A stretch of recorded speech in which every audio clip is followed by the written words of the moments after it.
ભગવદ્ ગીતામાં શ્રી કૃષ્ણ કહે છે કે આત્માત્મા ગુડાકેશ સર્વભૂતાશય સ્થિત, અર્થાત હે અર્જુન, હું સર્વ જીવોના હૃદયમાં વસતો આત્મા છું.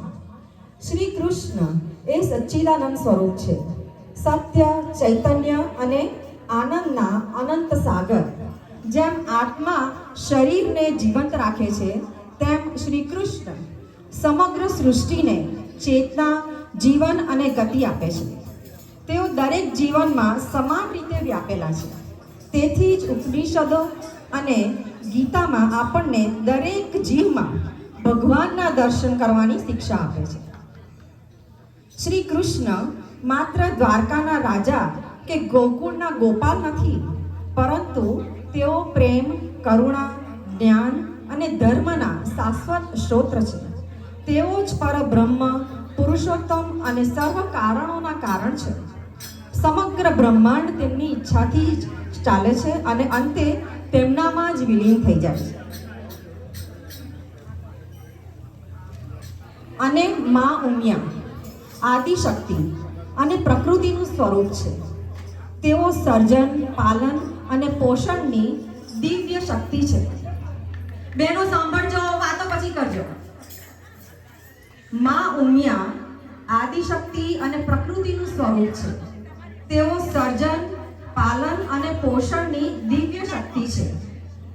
જેમ અગ્નિ તેની ઉષ્માથી અલગ નથી, તેમ પરમાત્મા અને શક્તિ પણ અલગ નથી.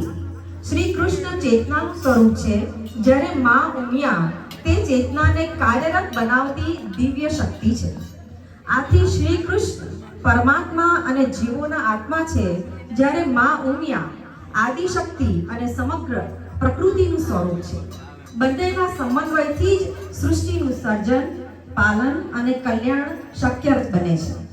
તો ચાલો આજે આપણે સૌ મા ઉમિયાની ઉત્પત્તિ કેવી રીતે થઈ સાંભળજો.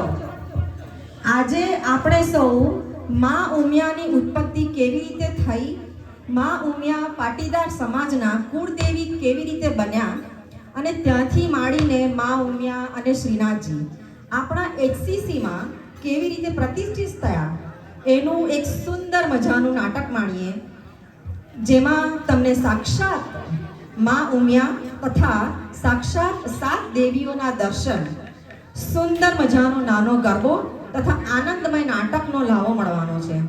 ચાલો સૌ શાંતિથી અને અવાજ કર્યા વગર આજે આ નાટકનો આનંદ માણીએ. બોલો શ્રી ઉમિયા માત કી